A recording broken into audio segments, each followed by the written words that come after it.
Our speaker for the day is Professor Sanjeev Srivastava. Dr. Sanjeeva Srivastava has obtained his PhD from University of Alberta, postdoctoral from Harvard Medical School, and has joined Indian Institute of Technology in Mumbai as he's the head of the proteomics facility over there and a full-time professor. He is a visiting professor at the Nottingham Trent University, Arizona State University, and Asian University Alliance Scholar. He has been awarded IIT Bombay's Excellence in Teaching Award and is the Fellow of Royal Society of Biology, Royal Society of Chemistry, and Royal Society of Medicine. Professor Srivastava serves on the Human Proteome Organization Council and has emerged as a leader of proteomics research and education globally. He has established one of the best state-of-art proteomics facility in India, which is equipped with advanced mass spectrometers, microarrays, and SPR setup. So with this brief introduction, I would request Professor Sanjeeva to please begin with the lecture.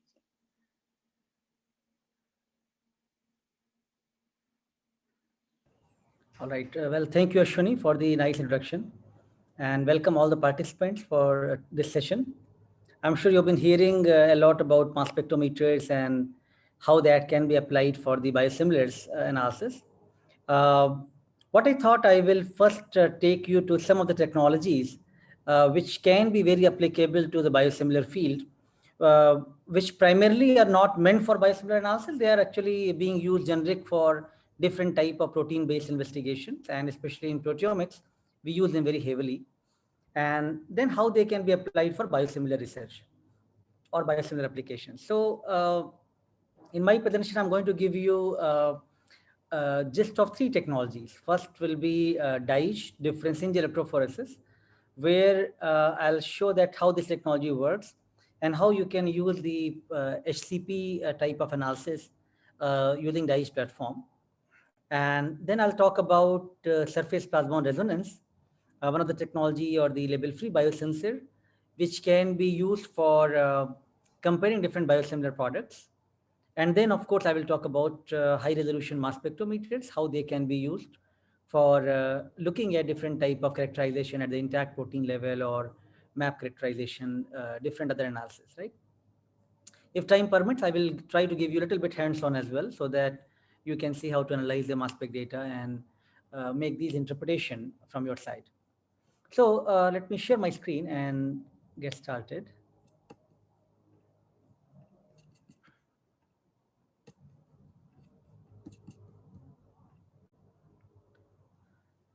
So topic for this presentation will be an overview of proteomic technologies, and the focus will be on difference-change electrophoresis, surface plasmon resonance, and mass spectrometers for biosimilar studies. I work essentially in the area of proteomics, which aims to look for large number of proteins, especially or even potentially all the proteins of a given organism or given tissue or given cell, and looks for how these proteins interact, how these proteins are localized, what type of modifications happen, what isoforms are there. So for doing that, you need different type of technologies. And while I'm not the primary person to work on the biosimilars, but technologies which I use are quite important for biosimilars as well. Therefore, once in a while, we also get some industry projects and different, collaborators who want us to utilize these technologies for the biosimilar analysis. For instance, we work on the gel-based proteomics like two-dimensional electrophoresis gel or difference-change electrophoresis gels. We work on the mass spectrometer, which is currently the workhorse for all the biosimilar work. We also use different functional proteomics technology like protein arrays or surface plasmon resonance, and many of them have quite wider applications as well. Before I come to the today's topic, since I work in the proteomics and I want to get little bit excitement and update to all of you about proteomics. The proteomics field is, although starts from 1970s when different technologies looking into electrophoretic ways of protein separation, and a lot of things happened over the time period when different ionization techniques like electrospray ionization and MALDI in the mass spectrometer which came, soft ionization techniques which made it possible to do the protein analysis of the complex mixtures. And then eventually we had all the human genome projects completed, which revealed the genome sequences. All that together led the development of field of proteomics. But only recently in 2014 and 15, first time we have the human proteome maps. It means we have idea for all the human proteins and evidence for those, right? And it's still not all. To take it very basic numbers, we have estimate of around 20,500 genes in human. So idea will be that at least that many gene coding proteins should be present in human, right? So we should have some mass spectrometry based evidence that these peptides or proteins, they do exist in human. And that's where the these experimental evidences are required. So far what we had from the genome sequence is only theoretical knowledge about that their possibility of having the proteins from the gene sequence. But only in 2014, Akhilesh Pandey from Johns Hopkins and IOB and Bernard Kuster from Germany, they showed in Nature papers that on 70% of human protein evidences are possible based on the mass spectrometry generated peptide sequences. And subsequently in 2015, we had a draft of the tissue proteome map by Dr. Matthias Ullhen and his team, who looked into antibody-based evidences of the proteins. And they also showed almost 70 to 80% of the human protein. But all of these activities are quite complex because you think about various type of human diseases, looking at all the human protein. So that being governed from a project known as Human Proteome Project, HPP, where we are also part of this activity as a part of Human Proteome Organization, which conducts these activities. And there are different verticals in the proteomics field, which is happening in the through HUPO. For instance, the mass spectrometry data, the guidelines for the data analysis, knowledge-based different type of bioinformatics softwares, antibody pillars to look into the protein characterization, and pathology pillar how to translate the proteins to the clinical application. So for doing that, there are different teams in the HUPO, Human Proteome Organization, who looked into different chromosome-wise, which are all proteins are getting expressed.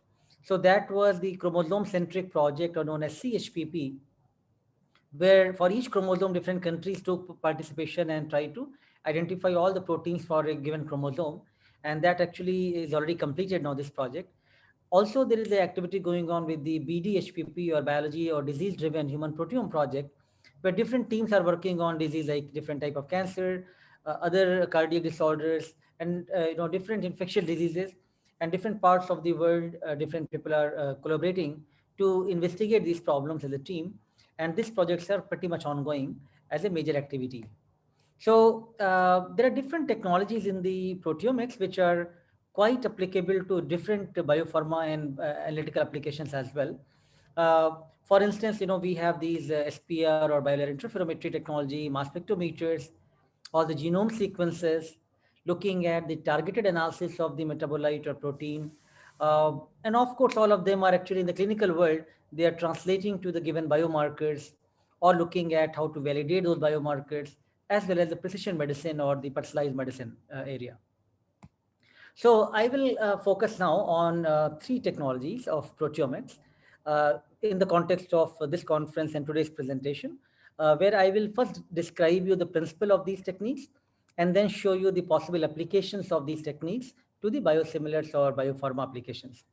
So gel-based proteomics, I'm sure all of you have, I did not get any introduction from the participant, but I'm assuming it's quite heterogeneous group and people are from different, research labs or different organization where they would have at least some exposure of research by now. So different type of gels, they're very useful for at least looking at some basic characterization of the protein, right? And that's where you would have run at least SDS-based gel. If not, some of you might have run even 2D electrophoretic gel or the dye gels as well. So two-dimensional electrophoresis, or the 2DE, is one of the popular electrophoretic methods for protein separation based on the molecular weight and isoelectric point, right? And given that all of the therapeutic proteins or different type of protein which you want to characterize will have these variables in place, right? So especially for the host cell proteins, when you are looking into those, I think these techniques can be very powerful to look at protein separation based on their PI values and the molecular weight differences. So 2D electrophoresis, in the principle, it works first separation based on the isoelectric point of the protein, based on the PI values. And then once you do the separation in the isoelectric focusing unit based on the PI value, then those strip where you have separated protein, these are known as IPG strip or immobilized pH gradient strip. These strips can be taken on the second dimension separation on the gel, and you have run SDS page gels, I am sure. So in SDS page, you put the comb when you make the wells. Here you don't make the well; it is the flat comb which you make, and then you can place your IPG strip where all the proteins have been focused in the first dimension based on a given PI range. You can choose different type of pH IPG strip. If you're looking at SCPs and these kind of analysis, you'd like to prefer the broad range like 3 to 10. If you are looking at some physiological samples which are more into the range of 4 to 7, then you'd like to choose those kind of IPG strip. So now let's say you have chosen these IPG strip, you have done the first dimension separation. Now you can place them on the gel. Second dimension separation can be done on the SGS page gel. And now what you get is the beautiful spots, which gives you a lot of information for the proteins based on the PI and the molecular weight. So if this dimension was for the isoelectric point, and you know this is 3 to 10, and this is the molecular weight. So now for a given protein, for this protein, for instance, you can make assumption that this protein is for almost, PI 7 or so, and molecular weight around 75 kilodalton. Of course, you need a molecular weight marker here. And sometimes people also add the PI marker. Nevertheless, with the IPG strip range like 3 to 10, you can make some marking and you can know each protein is having what type of PI and the molecular weight. It's not always easy to get this kind of beautiful gel, which I showed you on the left side. And you will find if you are doing this practically for your biopharma projects or characterizing biosimilars, you have many times these on the right hand side, these are reality gels, same samples ran different individuals with different type of problems encountered. You will see different type of issues in the gels, right? Because your sample may contain some nucleic acid traces, your sample may contain some carbohydrates or lipids, if protein was not completely delipidated and it was not made completely clean, or sometime your protein sample may have even the salt contamination. All of those will reflect into your gel and you will have interference when you are separating in the electrophoretic fields. And that's where you need to make sure that you know the protocols well, so that you can see the things in the left hand side in this manner, not on the right hand side in this manner. So to overcome these issues of running the two-dimensional electrophoresis gels, and of course, some of you who have run the SDS page, you know that the electrophoretic mobility is not always uniform. You run 5 gels same time, but not every gel the dye front will reach exactly same time. At least there will be some variation of 5 to 10 minutes time. So how to overcome that problem? Because if you're going to compare expression of the proteins or you're comparing different batches for the biosimilar product characterization, you want everything to be equal. Otherwise you are going to introduce variability yourself, and you will say this is not biosimilar, this is having the differences in the overall molecular weight of PI for these proteins, which will make the confounding results. It's not the original biology behind that, but rather the technical artifacts you are introducing, right? So you have to be practical. You need to keep these points in mind, that these are practical challenges which will be part of these analysis. So how to overcome that? And to overcome this type of analysis, people thought, can we use a advanced version of the 2D gels, which is known as DIGE, or difference in electrophoresis. So this technique was developed in 1997 by a group, Unlu et al. They showed that proteins from different batches could be labeled with different dyes like Cy3 and Cy5 dyes, which are fluorescent tags, and those can be mixed and then separate on the same gel to avoid the variability issue. So that was really a good way of looking at how to separate your proteins in this manner. Now, all this was possible because of these very wonderful dyes which were made, especially Cy3 and Cy5 dyes, which are NHS ester derivative of anhydroxyacetylamidyl groups. And these cyanine dyes, these are quite photostable, pH insensitive, spectrally distinct, and they are also size and charge matched. So when they are running in the electrophoretic method, you will see the co-migration. It means they will migrate to the same position. Otherwise, if your control sample is labeled with Cy3 dye and treatment with the Cy5 dye, or one batch of your biosimilar product with Cy3 and another batch with Cy5, you're going to see variability because of the label itself. But that's not the case here, right? And third dye, which is Cy2 dye, I will talk about that in some time. So these dyes, the labeling chemistry is quite important here because you need to make sure that your labeling efficiency is quite good. These dyes are positively charged, which are binding to the NHS sister reactive group. And now this is going to bind to the protein, especially at the lysine residue of the amine group. And only at the pH 8.5, this reaction happens. So this condition to be maintained at the 0 degrees for half an hour at pH 8.5 is quite important for this labeling reaction to be performed. So once you do that, now you are ready for experiment. Now let's say that you are going to compare two batches of your HCP and you want to compare, are there differences in my batch 1 versus batch 2, or in the same cell which you are growing from CHO cell, for example, and you are looking at different days of their comparison, like what happened to my day 5 versus day 10, right? And you are comparing those protein expression. So as I said, now you can take your day 5 sample and you can label that with the Cy3 dye. Day 10 sample, you can label them with, a Cy5 dye. And then you can mix those together and run them on one gel and separate those, and then use the scanner for fluorescent different wavelength. And you can generate two images from that.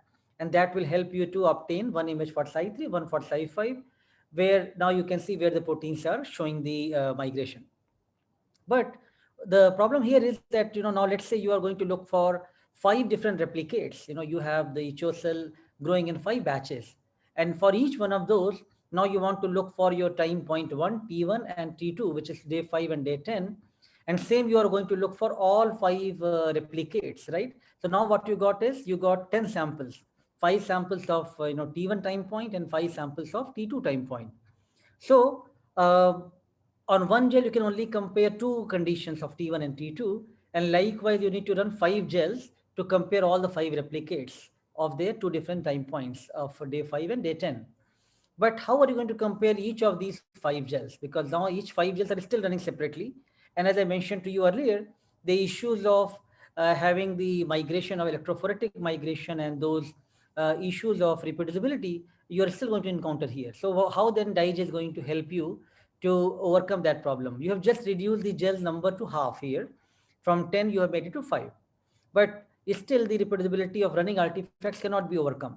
So to overcome that, this strategy of looking at internal standard is quite powerful. So now let's say not 5, but 4 conditions they are comparing, but it can be any number for that matter. From each of your, let's say 4 replicates of T1 time point and T2 time point, which we are talking right now, you have taken a small amount of protein from all of them and made a pool of that. And that pool is termed as the internal standard, or IS. And so now this particular pool is going to represent like a fingerprint of every protein present in all your T1 time point and T2 time point from all the 4 replicates. So by doing that, now you have got a pool which can be used for comparing different gels. And for doing that, you can now label this particular internal standard with the Cy2 dye, third dye. Now this particular pool, which is labeled with Cy2, you are going to run in all of these 4 samples. So now your gel 1 will have T1 and T2 time point of the first replicate along with that internal standard. Same goes to gel 2. It will have T1, T2 time point of replicate 2 with internal standard. Gel 3 will have the replicates of T1, T2 from third condition, and replicate 4 will have T1, T2 of the fourth replicate. And all of these contain the internal standard, which is labeled with Cy2 dye. So every gel now gets one Cy5 from control, one Cy3 from treatment, for example, and one Cy2 from the internal standard. Now, internal standard will remain consistent across all these conditions, and that is really going to help to look into how best to normalize the data across different gels. So on a simplified picture, you have the sample 1 and sample 2 labeled with Cy5, Cy3, internal standard Cy2, mix them all together in one tube. Now you perform the 2-dimensional electrophoresis like we spoke earlier for the IEF in the first dimension and molecular weight in the second dimension. Separate those on the one gel and scan the gel with 3 different wavelengths to obtain 3 images of Cy3, Cy5, Cy2. Now, what is important here also to keep in mind that because you are talking about something of biopharma and really of the high confidence, because the batches of these cells are going to be compared, right? So you need to make sure that, you are unbiased. So don't label all the time your, let's say, a T1 time point with only Psi3 and T2 time point only with Psi5, but rather maybe in few batches you have T1 labeled with Psi3 and few batches you have T1 labeled with Psi5. That is known as dye swapping. So dye swapping is very important concept because now what you are doing, you are making it very unbiased. Some sample of T1 time points are Psi3 labeled, some are Psi5 labeled, and same goes to the T2 time points. Some are Psi5 labeled, some are Psi3 labeled. And all these samples contain a pool which is Psi2 labeled. So I hope this is the clear plan for the experiments now. So, when we are comparing different clinical problems or different diseases, one could apply the same concept. You can have the control or disease and, run those on the same gel, scan different images to obtain from different wavelength. And an image looks like this. Now, in this particular gels or 2D gel or dye gels, every spot gives you a lot of information. For instance, this spot is telling me that, what could be the PI value if I know the IPG strip, what could be molecular weight. And also if I see the color in the dye, I can also try to get some idea that what is the expression happening from my control versus disease or batch 1 versus batch 2. For instance, these two are red, which are probably, very weak color shown here, red spots. So now these are quite different, maybe upregulated in the disease condition as compared to the control. And some are green, which are downregulated, and some are yellow, which are not showing any change, which is the common protein expression in both the conditions. So in this manner, what we see right now that, just by looking at visually, you have some idea about even differential expression. Of course, you need software analysis to verify this part. So this showed on the right hand side that, from the same gels, you can do disease multiplexing analysis or batch multiplexing analysis. And that gives us the pattern that how you can compare different batches and look for their expression values. I'll just show you this short video to give you the idea for the dye steps.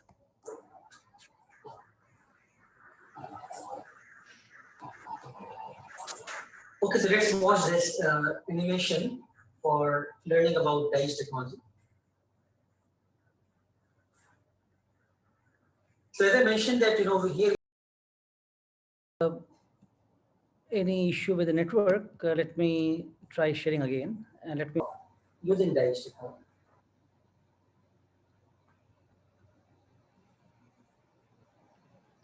All right, so I'll now show you a couple of examples of, how this technology, I hope you're now familiar with the principle of it. And it's not very difficult to perform this type of work, if you are doing for your own project. I'm sure some of you might be working on the HCPs, which is quite important, heterogeneous group of complex proteins derived from the host cells.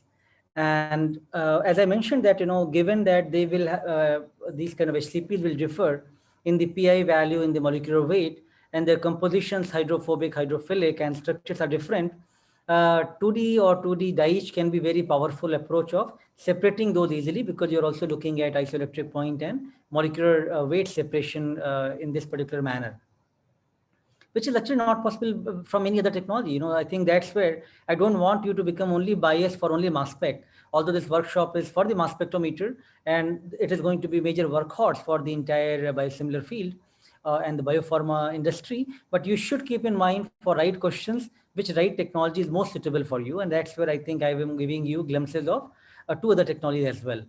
So HCP identification and quantification, which is quite important for looking at the product and the patient safety, could be very well analyzed using this type of 2D dye method.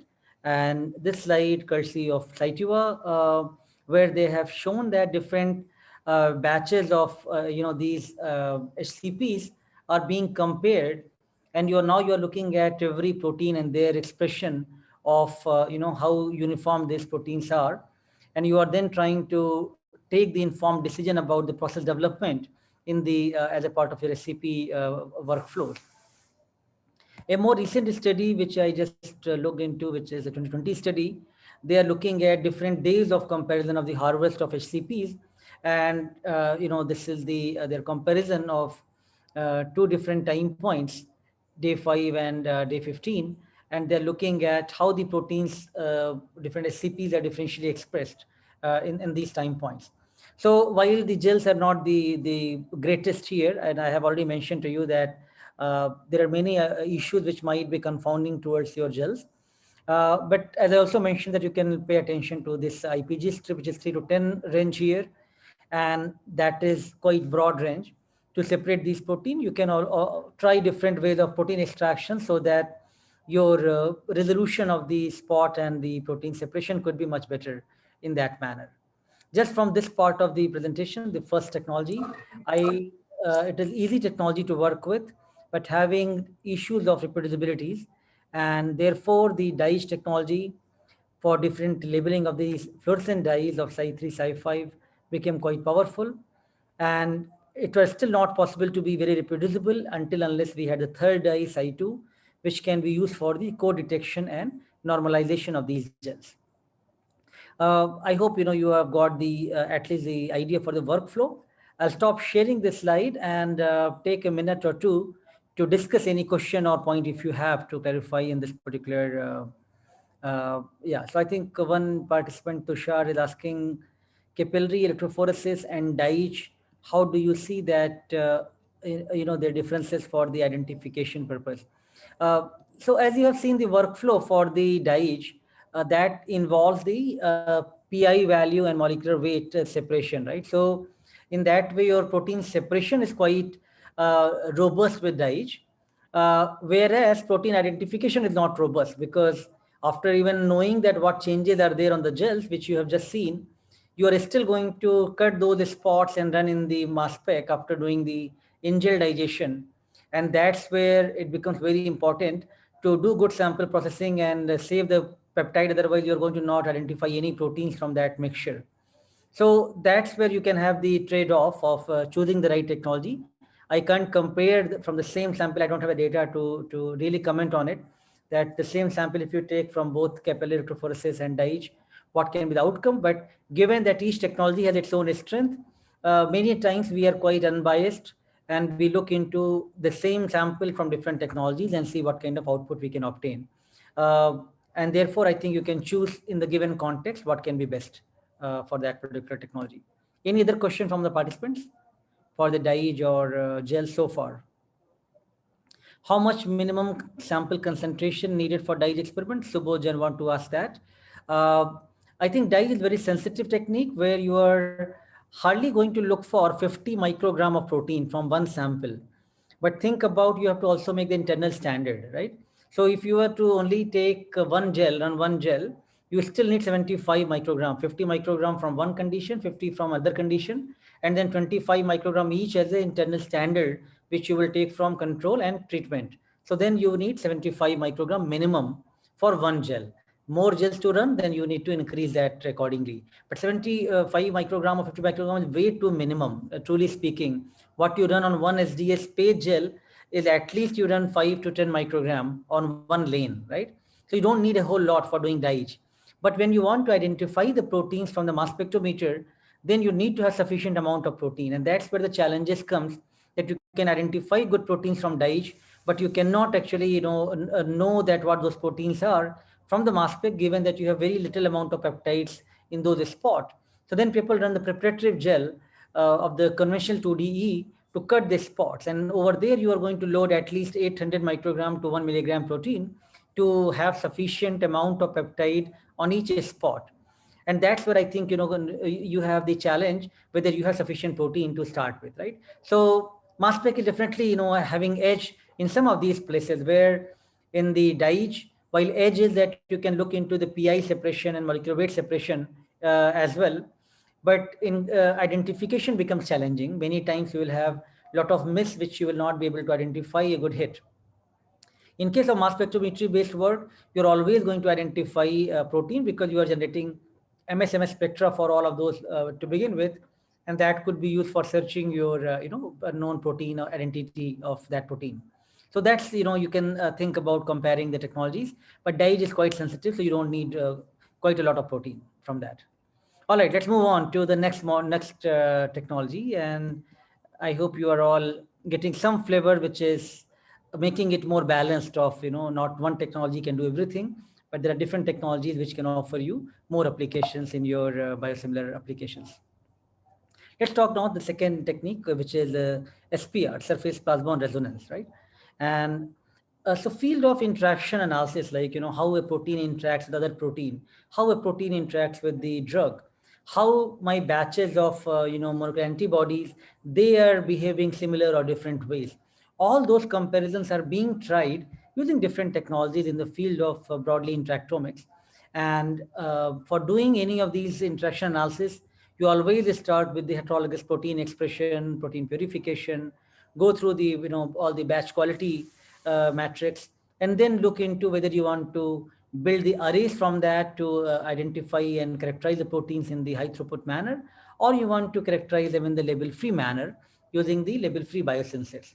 So now label-based, when I say, it means you're looking at something like dyes, which we just said, or in the protein microarray field, or the microarray in general, they're also having the labels with Psi3 and Psi5. So all those are label-based techniques.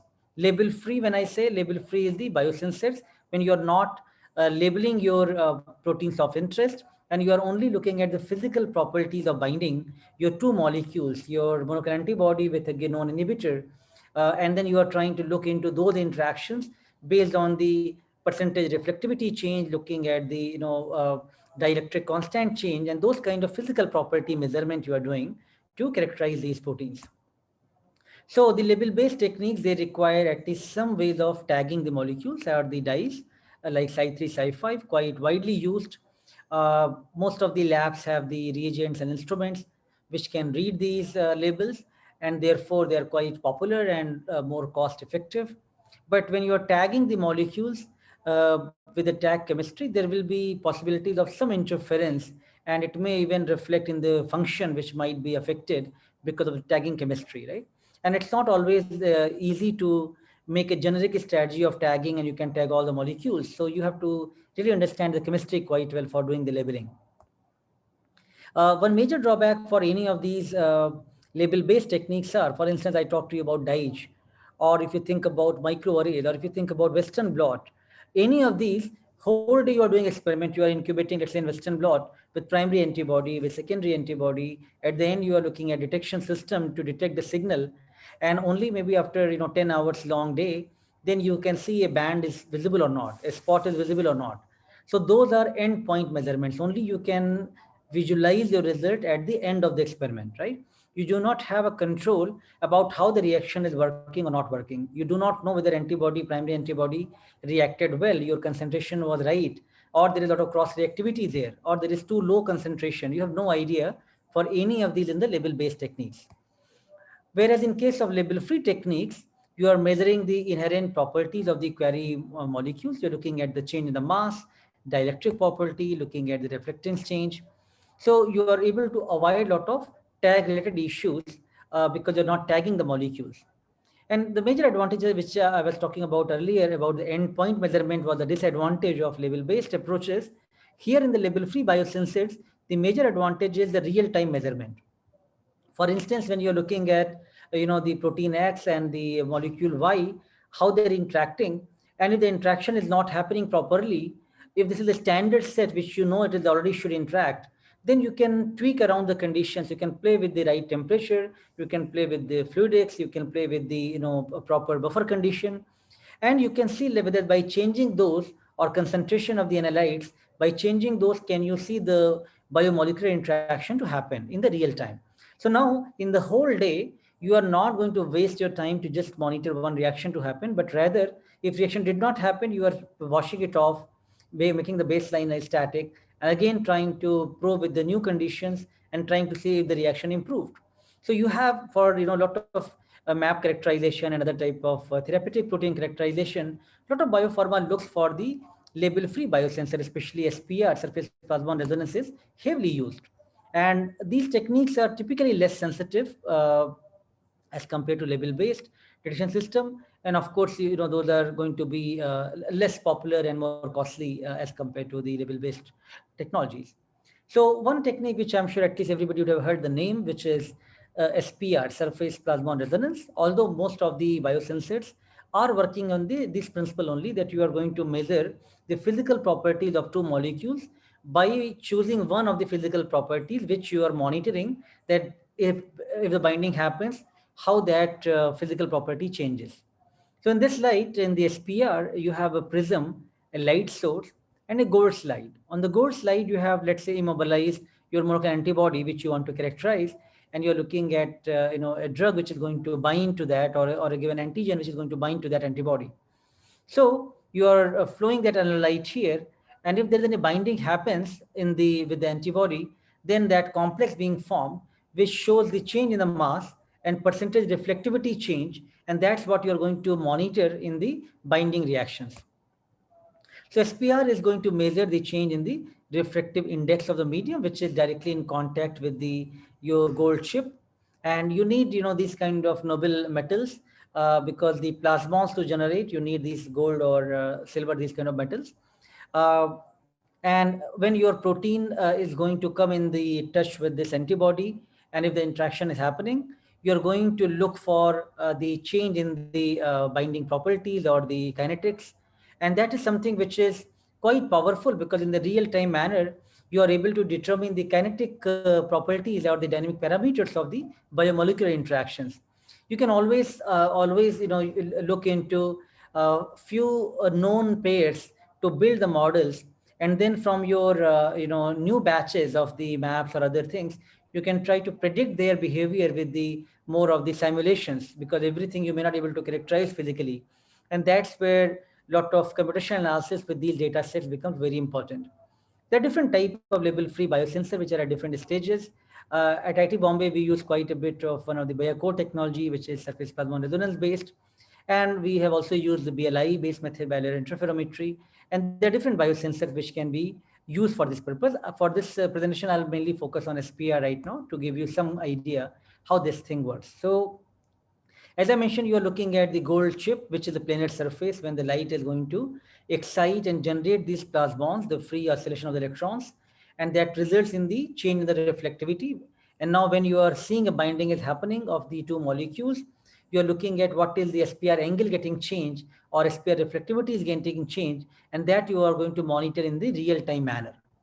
So for doing that, initially in this cartoon, you can get a clear idea that when the molecules are going to come, and initially you will have no binding and the only buffer is coming. So you have the static baseline, which is flat. And as your let's say antigen antibody reaction happening, you see now there is some binding started, which is with the on rate or K small a. Then as the, it's reached to some saturation level, you keep flowing the buffer. And now that reached to dissociation stage, which is going to be K small d.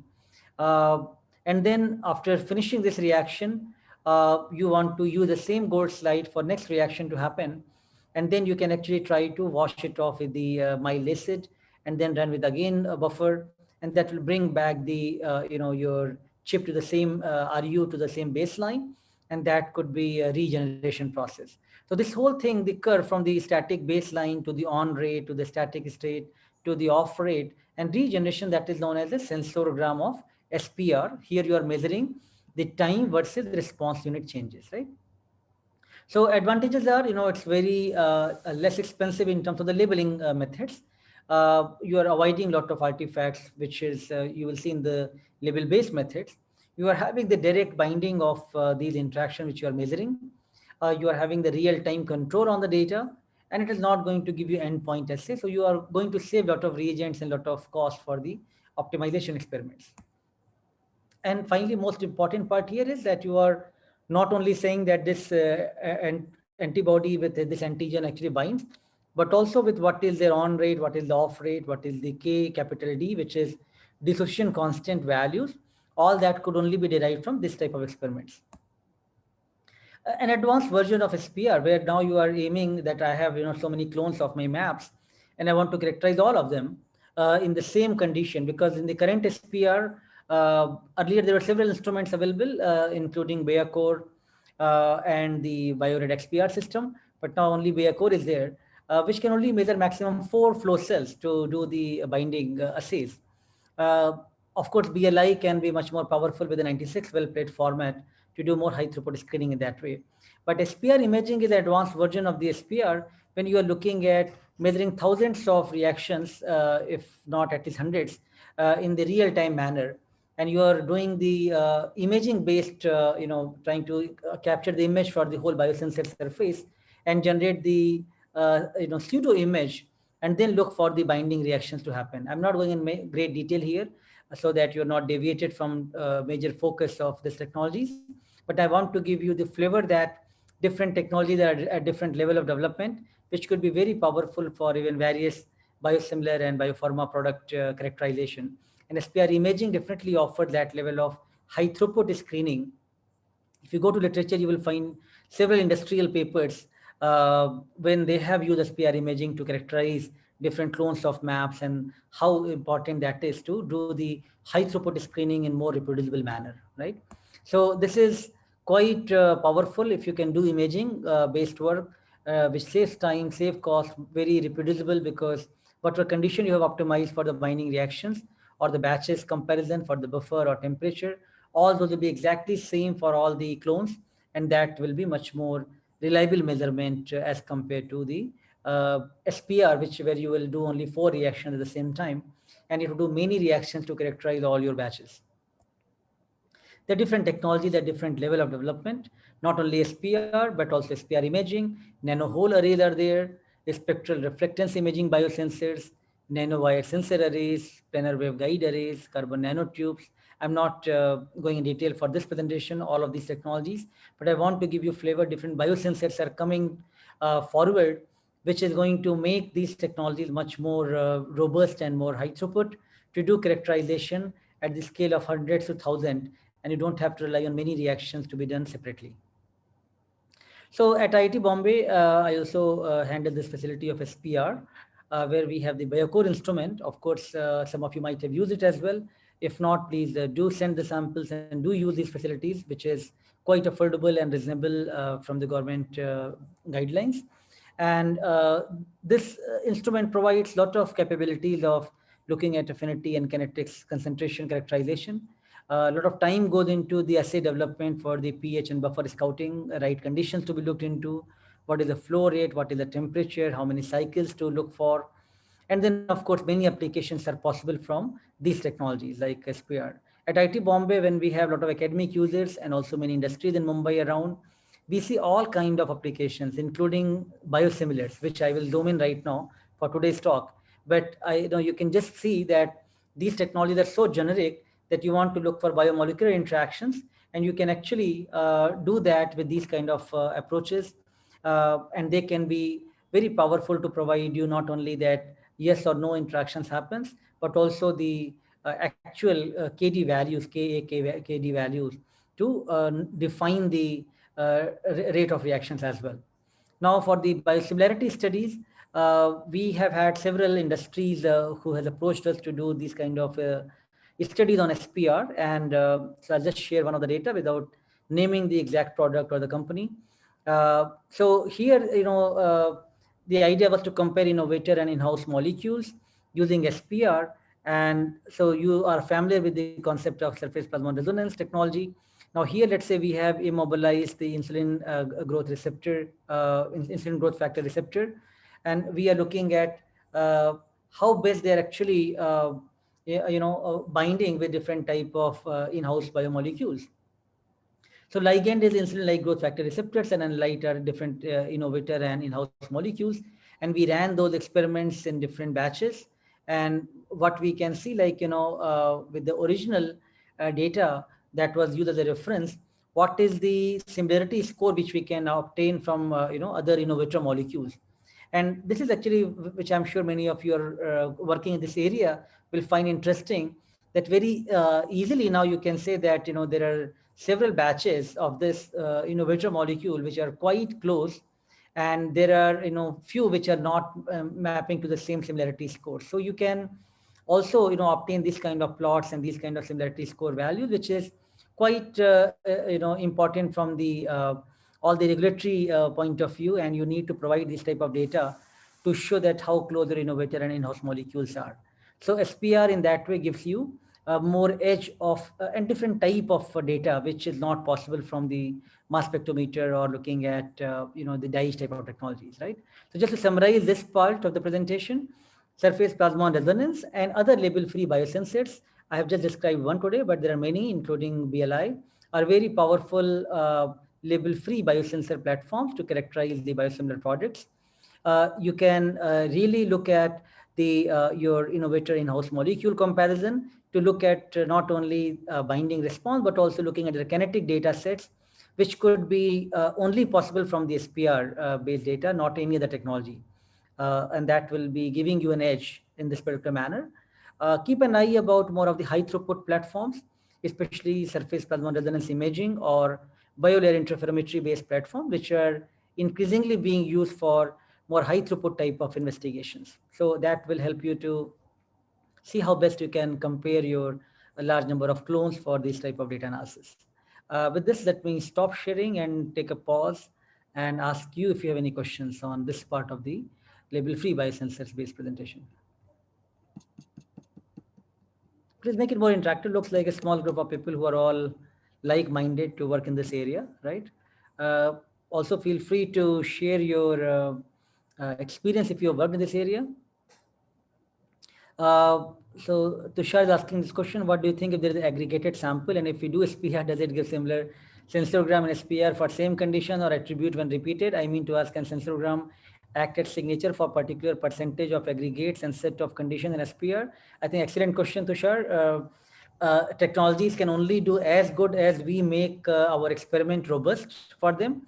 If there is aggregation happens during your reaction which you are doing, there is no way that you can control that. You have to keep that confounding factors in mind and make sure that you provide the right conditions to be compared, because you need, if this protein is getting aggregated, and to the what extent, you need to know that beforehand. And there are some cases when we are seeing very fast aggregation to happen, and that may not be the the best way to determine the KD values in that experiment. So you are right. Most of the time you don't see aggregation to happen, and then of course then this could provide you much more reliable data set. Nevertheless, you can always optimize the best pH and temperature condition where you see the less aggregation to happen, and that's where the label-free real-time measurements can really give you a lot more idea for comparing how best you can compare your conditions, right? All right. Subodh Jain is asking difference between DIGE and eye-track experiments.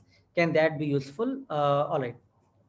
So just to give an idea to all the participants, eye-track, known as isobaric tag for the relative and absolute quantification. DIGE is difference in electrophoresis. I spoke about that today morning. eye-track, I have not spoken. I may give you a brief idea in a short while. It is another mass spectrometry-based approach. So eye-track essentially looks into the peptide and terminal binding, and you have the eye-track labels which are reporter ion based. Unlike DIGE, which is the amino acid based labeling with the Cy3, Cy5 binding to the lysine residues. In eye-track, you are looking at N-terminal peptide sequence binding, and you are looking into how best these reporter ions can bind over there. And at the MSMS level, you want to look for their quantification value.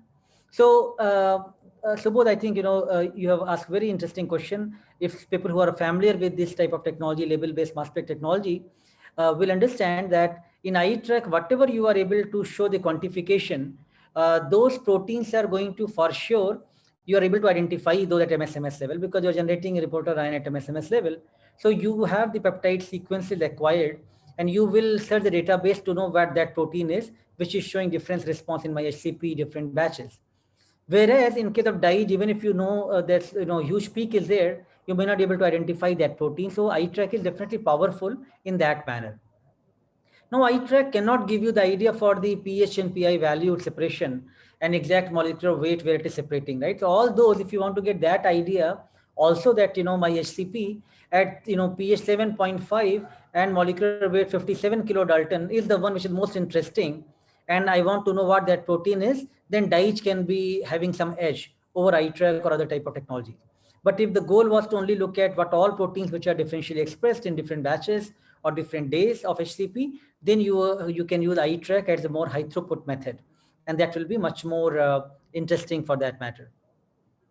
I'm getting very interesting observations here. The criteria for similarity scores for biosimilar comparison.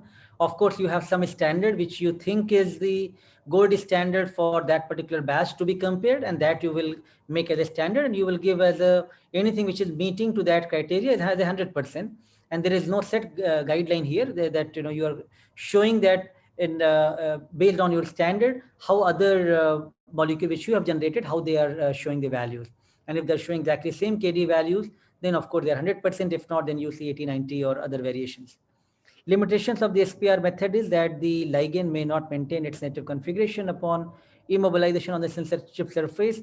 How can we overcome this problem? Prerna has asked a very interesting question. And Prerna, as I also mentioned earlier to the previous question, when it was being asked that how to avoid the aggregation problems, what I can at least tell that label-free technology like SPR gives you some ability to play with the conditions and try to do things in real-time manner, which is not possible with the label-based manners, right? Label-based technologies.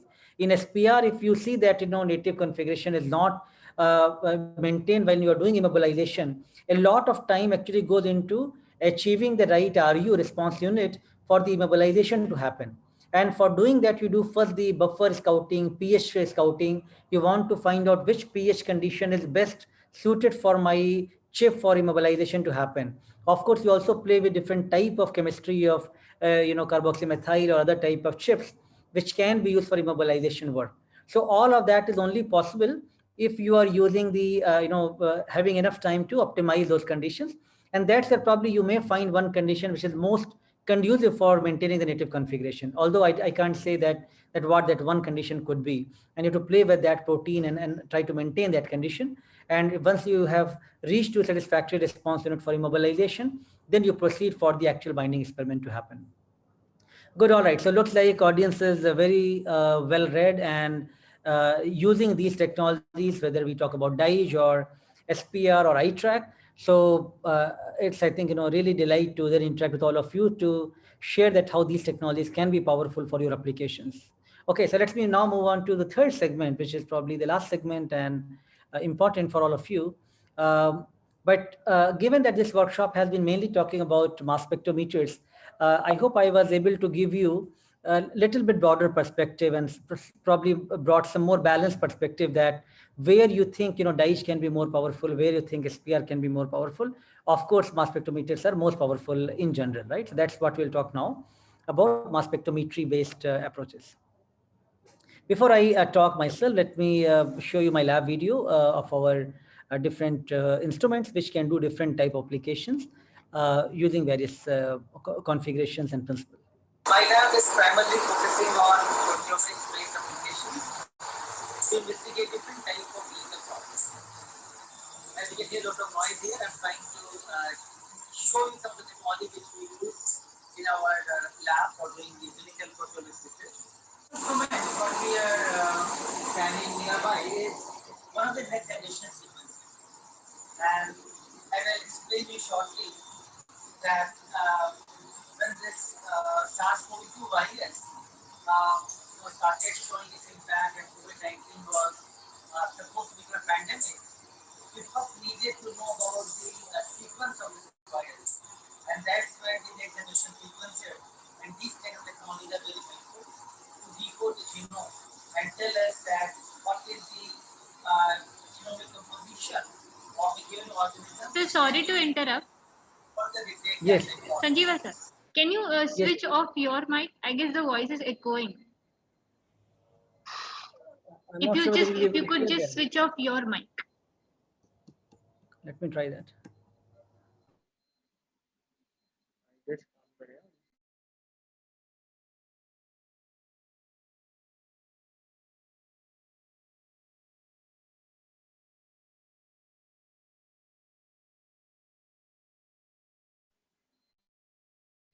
No, sir, it's not audible.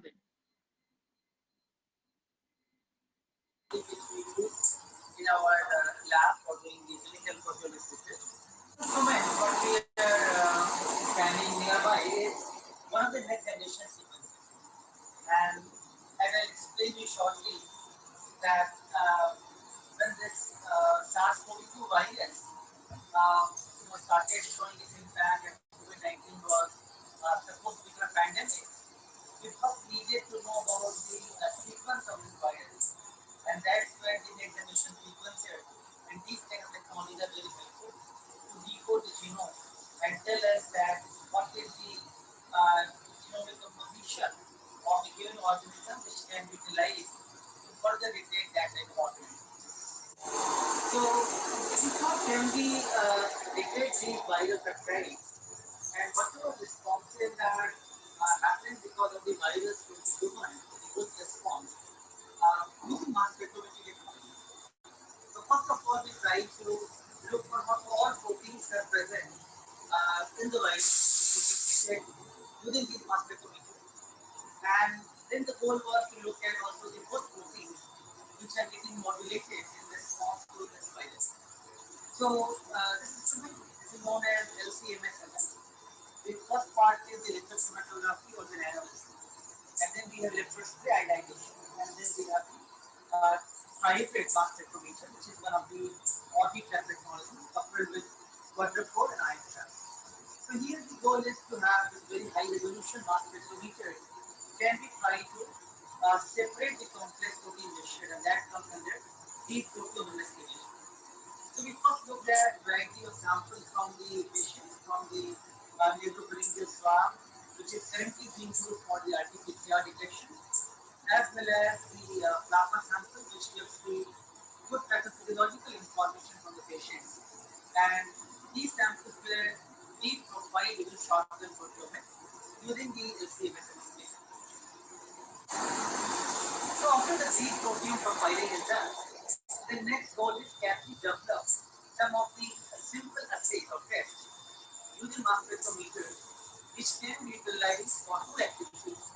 One for looking at the SARS-CoV-2 viral peptides, that is in some way an alternative to the viral peptide detection. Or second, it could be when we look into the host response and the protein, which could be prognostic biomarkers for disease severity progression.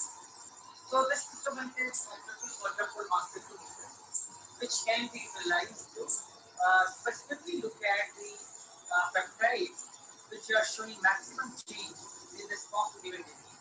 Or for that matter, if we are looking at the detection of the virus, we are only looking at the specific viral peptides and totally ignoring all the host protein types. So this technology works in the phase of proteomics known as targeted proteomics, where we develop this kind of assays using selected reaction monitoring. And our goal over there is to look at the specific transition of these peptides, which can be then monitored further to detect if there is a virus present or not. Or if we are looking at the host response, then we want to know whether a specific peptide from the host site is showing any alteration or the change in abundance in response to the TCGF progression. So given that whenever a viral user goes to immune response, certain metabolites also get altered. And we first can investigate the plasma sample of COVID-19 infected patients and try to investigate which of the metabolites which are getting altered in response to COVID-19. And again, we use another type of mass spectrometer. This is one of the orbitrap which is mass spectrometer. And along with that, we have the USPLC. So here you can have much larger volume of the sample to be injected. And that sample we are looking for with very simple organic solvent like methanol extractions. We want to look at which of the metabolites which are coming from the patients, and these kinds of feeds are simply differences that can be start looking at the regions where the metabolites are maximally getting changed. And that of course requires a lot of competition analysis to find out which of the metabolites which are getting changed. Okay, so let me now take you to our actual molecular biology lab. And of course, I have to wear the mask now because of the COVID situation. So we will just give you a brief, virtual tour of the lab where people do sample preparation and all kind of molecular biology based work. Of course, you're going to look at a variety of fancy instruments, but something as simple as this thermocycline, that itself also is very crucial. And at the time of pandemic, that really served this purpose for looking at how viral amplification can be detected from the mRNA using real-time PCR. So again, some of the basic technology which we talk in the course are routinely used in the multi-biology labs, and that have really helped during this pandemic time. I'll take you to another instrument which is quite helpful. And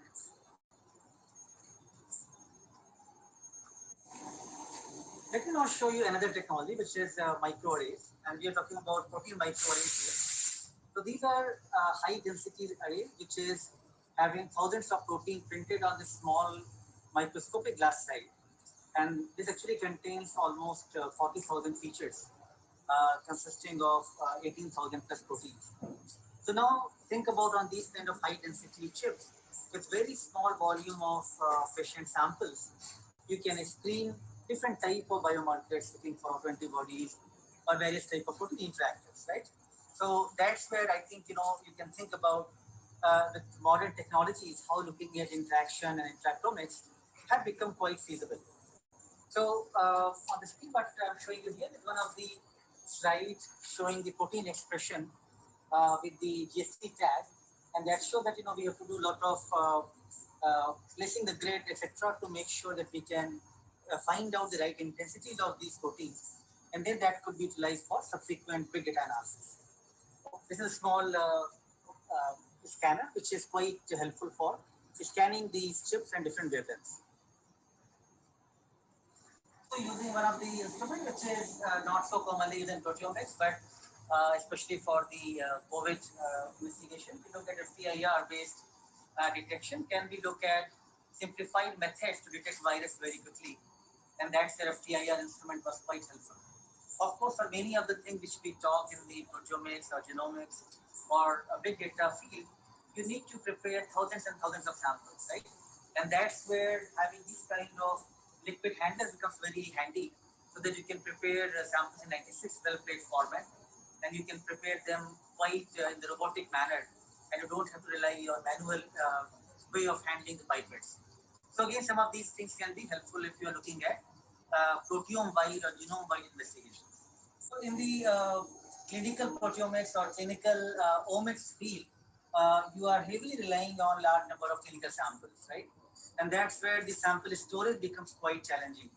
I'm sure while discussing about COVID, you have heard about the storage issue of different vaccines, especially the RNA-based vaccines, which is Moderna and Pfizer they made, and storing them at minus 80 degrees. Those kind of temperature can be very challenging. Now, what I'm standing here is in front of one of the freezer, which is having minus 86 degree temperature. And all of our clinical samples and different type of clones which are required for doing this kind of research are actually stored in that kind of condition. So you can imagine that to really prevent any kind of degradation of the samples and any contamination, we want to really store them to that level of freezing condition, right? And that's where doing this kind of research becomes quite challenging and resource intensive as well.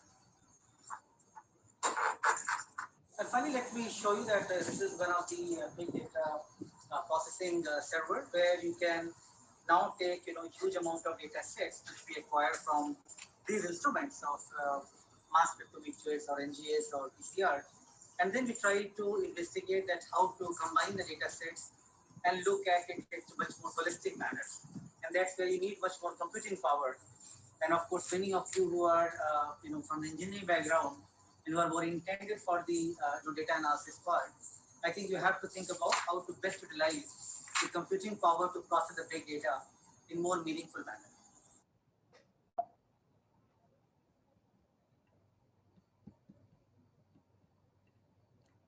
All right, so you got some virtual tour of the lab here and also different mass spectrometers, which are the working horses for different applications. So I'll not focus mainly on this part about the mass spectrometry based technologies. And just to give you an idea, unlike the gels which we spoke that how to prepare the the protein extracts and separate those on the gels, in this case of mass spectrometry based proteomics, also known as shotgun proteomics, you can directly take your, any lysate or the sample which you want to analyze uh, in different buffer condition, but preferably one of the urea buffer works very well.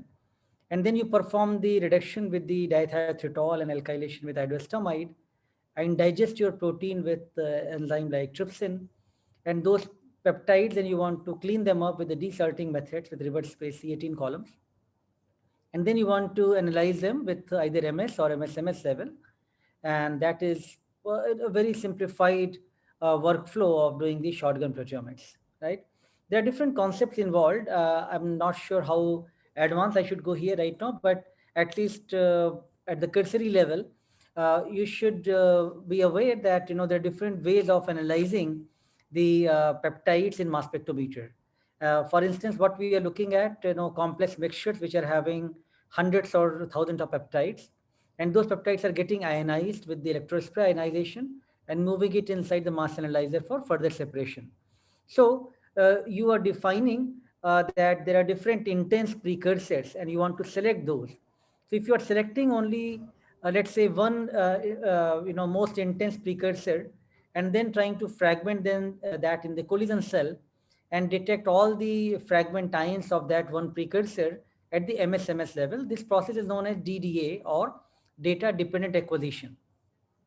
Whereas if you're looking at multiple precursors, potentially all precursors coming and their fragmentation patterns and detecting all the fragment ions, that is known as data independent acquisition. So most of the things which we spoke for the iTrack and all, they will come under the DDA based analysis. Uh, Now, if you are looking at the specific peptides or specific targets of a protein, and only you want to compare that protein in the complex sample, you can use the targeted analysis. And that's where the concept of multiple reaction monitoring or parallel reaction monitoring comes into the play. MRM can be done on only a triple quadrupole based mass spectrometer, where you are again looking at, for a given peptide, what is the most intense precursor which you are going to fragment and generate that fragment ions and look at that transitions to define the intensities of that peptide. Whereas the PRM, which is known as parallel reaction monitoring, that is based on the Orbitrap configuration. So again, the mass spectrometers are different here. MRM is on the triple quadrupole. Here, PRM is on the Orbitrap and quadrupole mass spec. So from the quadrupole, you are selecting the various precursors, and then you are fragmenting those. And with, you have the Orbitrap for doing MSMS analysis. So in this manner, you can detect all the fragment ions. So again, you can have different workflows in the mass spectrometry based analysis. You might have got some of this idea from other speakers in the last 2 days of your event. Just also to give you overview of different DDA methods versus DIA methods. I think one of the participants, probably Subodh, has asked right question about iTrack labeling. I'm just talking to you about the similar approach, which is also known as the tandem mass tag or TMT tag. So when you have prepared your peptides and you want to compare those in the mass spectrometry based workflow, you can take the, let's say, protein which is digested, and now you got the peptides.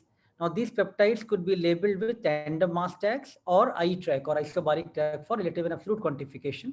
Both are isobaric tags, so you don't want to add extra mass on the different conditions. So you are comparing, let's say, HCP proteins of batch 1 versus batch 2. You don't want to add any extra mass on those. You are adding these TMT or iTrack labels. After labeling them, then you are going to pool them together and then run in the LC-MSMS. At the MSMS level, these reporter ions are going to separate. And what you see, these characteristic ion number, like in this case 126, 127 to 131 for a 6-plex TMT tag, or you can have the 4-plex iTrack with 114 to 117 reporter ions. And those can be used for the quantification of your different conditions. Whereas the MSMS data can be used for your peptide search and protein identification as well. So iTrack or TMT based isobaric tagging methods for peptide quantification is currently a very popular method and very robust method. You can have a very good workflow for doing that. But given the cost involved in doing these tags and also the associated interference which the tagging chemistry may have on the peptides, there are different type of label-free quantification methods are also coming forward, which are quite powerful. And in that manner, idea here is that you are not going to pool the sample like in this case after labeling, but you are going to run your each of these samples separately, one by one. And if your chromatography is reproducible, you are going to separate, in sample one, you will generate all the peptide spectra. Likewise, sample two, sample three. Each sample, you are acquiring all the spectra of peptides, and then you are going to measure their spectral count or the relative intensities of these ions and look for what is the, for a given attention time, what the change is happening from my SCP batch 1 versus SCP batch 2. And if that is reproducible, then you will be able to quantify that in different batches. The fold changes or the log 4 to fold change considerations are quite difficult here because there is no very good software for analysis. And you are really relying on the reproducibility of chromatography in the LFQ, label-free quantification, whereas tandem mass tags for the small batch of experiments can be more powerful for the data analysis point of view. Nevertheless, if you have large number of sample and the samples are coming, one culture batch is finishing this month and two more batches will finish the next month, then the label free is better because you can run those samples whenever they are ready. In case of TMT or iTrack labels, when every sample is available, then only you can do that tagging chemistry and make those reactions to do that type of analysis. So keep these kind of broad overview in mind. Of course, in the short time, it may not be very clear to you exactly how TMT or LFQ works, in more detailed manner. But of course, I can walk you through in those for the, the links when we have given more lectures on that area to make you more familiar with that. And as I mentioned, DIA, data independent acquisition, more recent concept. Here, different technologies. One is very popular from the triple TOF, known as SWAT technology, that is quite popular for the DIA. Orbitrap also being used for doing DIA. Here, idea is to look into, let's say mass window of 400 to 1000. Sequentially, we are trying to scan from 400 to 500 M by Z, 500 to 600, and likewise to 1000, generating very high resolution spectra from each one of these M by Z regions, and then trying to use that reference spectra for searching my data from the different samples so that the reference data is very high resolution, and I can really then utilize that for getting good coverage of my peptide sample. And then when we compare the same sample running with the LFQ, DDA workflows or DIA workflows, we are able to get large number of proteins more seen from the DIA workflows. So just, broadly this conceptual part, which may not be directly relevant right now for the biosimilar, but in general for any workflow which you want to do in the mass spectrometers, you have to look into either you're going with DDA-based data dependent acquisition methods or data independent acquisition methods. DDA looking at which of the most intense precursor which you can select in that cycle, which is going to scan for the peptides which are coming in with the ions, and then which you are going to take and isolate that for fragmentation, analyze that in second mass analyzer for the MSMS analysis. Or DIA is going to look for the narrow mass range of these precursors for, M by Z of 400, 500 or likewise, and going to generate further MSMS data from that. So then you can collect the entire mass range data and generate the high resolution data library from that. So this is just the comparative idea. The field of detecting a specific peptide or validating your proteins of interest is really benefited from the targeted proteomics-based workflow. There are different technologies that are coming forward here as well. And there are different software like Skyline is very popular software. SRM Atlas is a good resource for all of you to go through that to find out the theoretical spectra from different proteins which they have already acquired and provided publicly available. I was referring you briefly about the MRM and PRM workflows. MRM is possible with the triple quadrupole mass spec. Idea is in the first quadrupole, you know that which precursors you are most interested in to do fragmentation. You select, let's say, one of this most intense precursor, red one.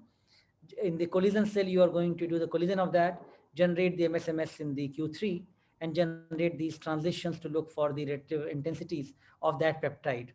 And in case of PRM, you're looking at in the Orbitrap configurations, you are looking at potentially all the precursors, fragmenting all of those and separating in the Orbitrap and generating their relative intensity. So these are different ways of validating your specific peptides or proteins of interest. Based on these, now the guidelines of mass spectrometry data analysis keep getting updated. And I think some of you who are working in this area of mass spec should keep an eye about data analysis guideline, because more and more mass spec and high resolution instruments are coming forward. The guidelines are also getting more stringent with 1% false discovery rate, at least 2 unique peptides to search a given protein. And these search should be based on at least 9 amino acid long non-nested peptides so that your database search is more robust. And based on these, actually recently last year, from the HUPO Human Proteome Organization, where we are also involved from India's side, we published this work in Nature Communication about high stringency blueprint of the human proteome map, which now covers at least 90.5% of the human proteome with high evidence, with high stringency guidelines of the mass spectrometry criteria of these proteins. So now coming to in last couple of minutes about some of the biosimilar studies on mass spectrometers. I'm sure you've been keep hearing about it, and you have seen that how different type of mass spec, whether they're Q-TOFs or Orbitraps, they can be used for different biopharma applications. Of course, Orbitrap has given some more unique application in different contexts, and different type of qualitative, quantitative analysis is being performed. Different intact proteins could be characterized in the native or denatured state. Peptide mapping is happening, different type of subunit characterization or HGX characterization. All of these are possible with different mass spectrometers.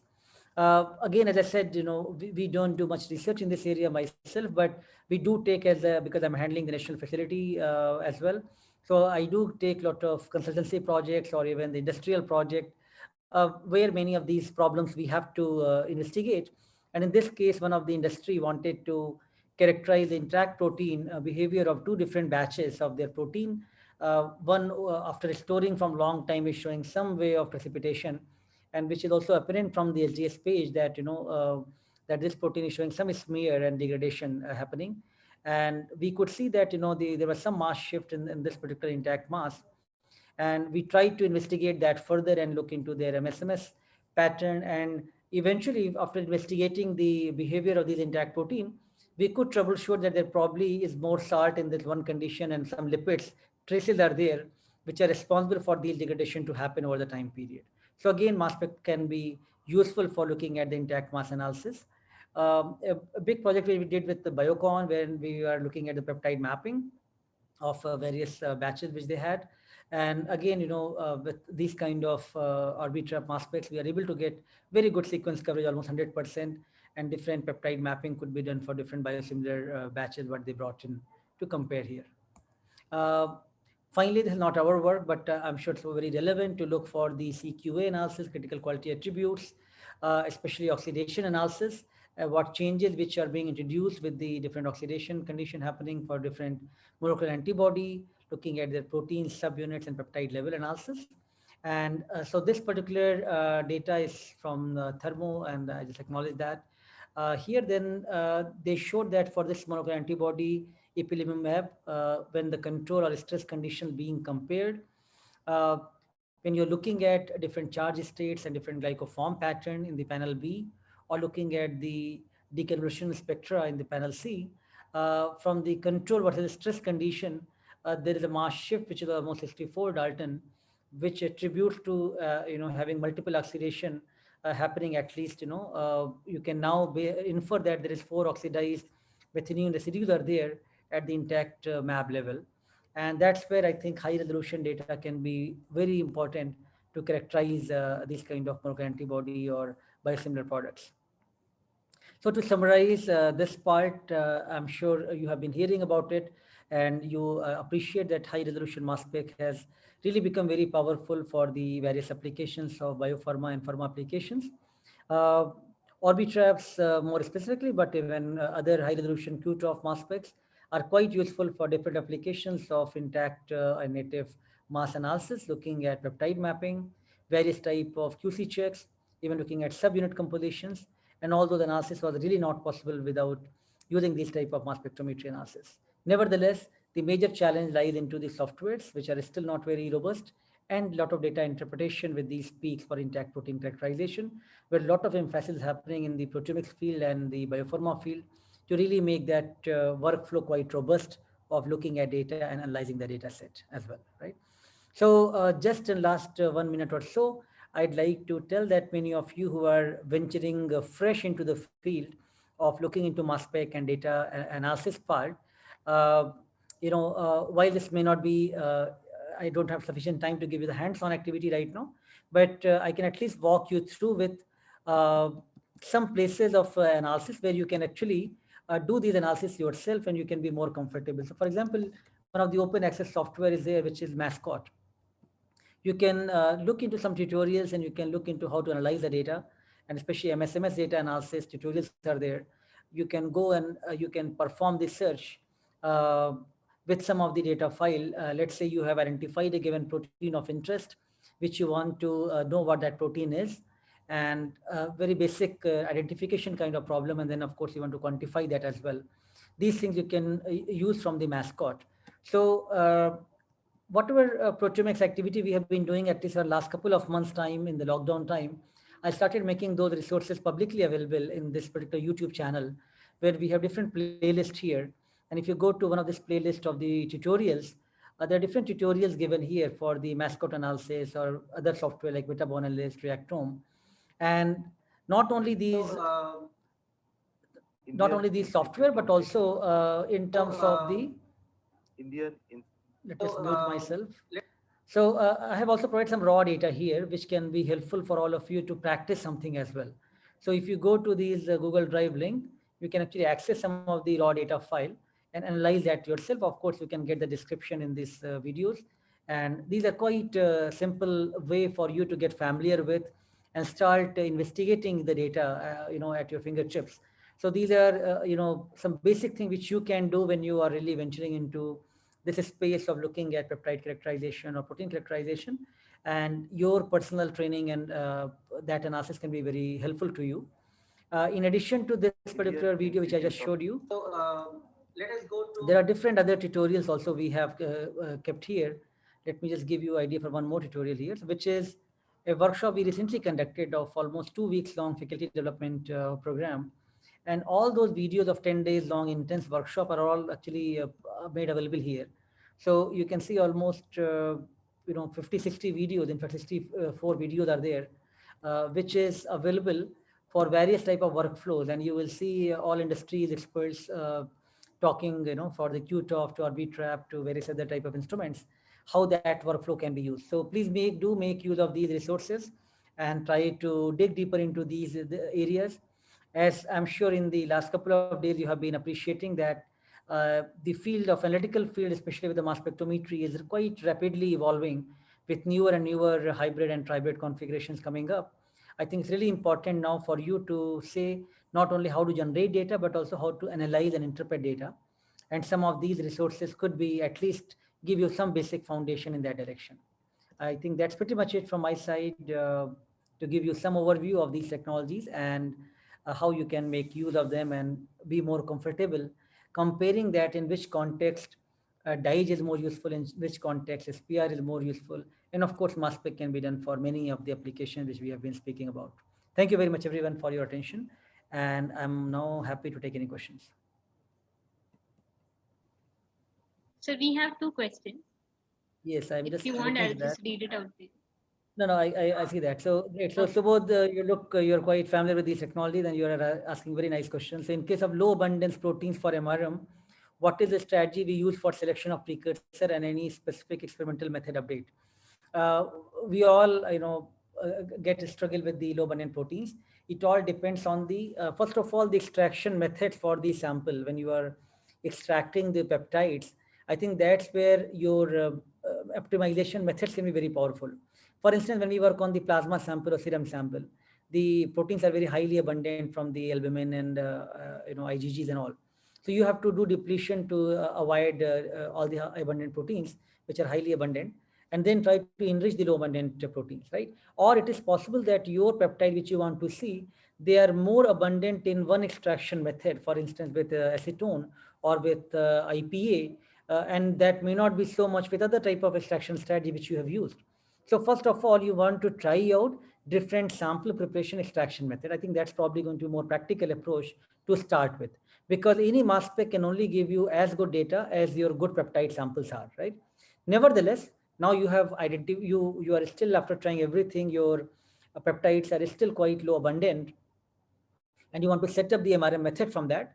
You have to look into what can be best collision energy, which is going to be used for taking those precursors and generating the fragment ions for that. So again, optimizing the right collision energy can be very important, especially stepped collision energy can be very powerful. Now, if you fail to do MRM, but now let's say you are the one who is having the sample and generating the mass spec data. So you can first do the DDA type of experiment with the label-free quantification in the mass spectrometer, make the peptide spectral library yourself. And once you have done that, then you can move on to do the PRM analysis, parallel electron monitoring, where now you can use your in-house library and your conditions of mass spec, which has been very well used for enriching these low abundant peptides. So now that will work the best. So in our experience also, for several protein which is low abundant and we have had issues with the MRM, we have tried PRM, but since we have generated our own library, it was much easier for us to overlay that and try to use that for looking into the best condition for the fragmentation, and that worked very well for the PRM work. Tushar is asking, can we use QTOF instead of Orbitrap and do data analysis? If yes, how minute, and can you throw some light? How do we see the resolution and sensitivity for maps, QTOF and Orbitrap? Can QTOF be used to identify HCPs? If no, which is the best alternative MS for HCP addition strategy? All right, good question, Tushar. So I'm giving a very broad overview for all technologies, and I'm definitely not biased for any technology per se.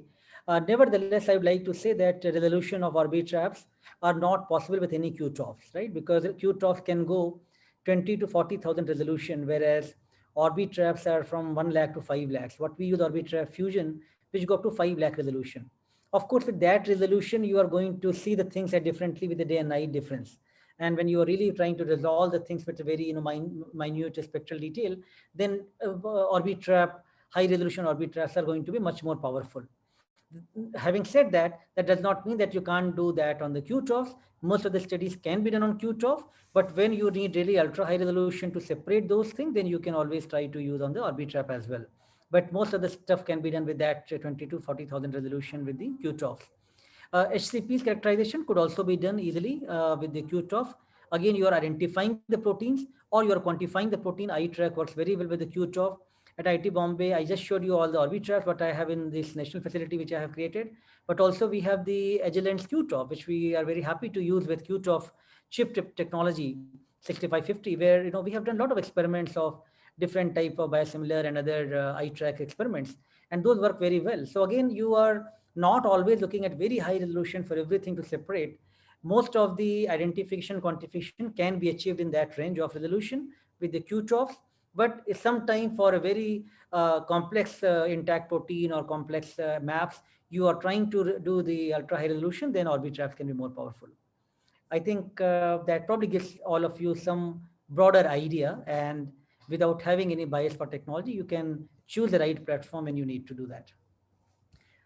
Any other question, or can we close the session now? Dr. Ratnesh, Ashwini. Thank you, sir. Thank you for such an interactive session.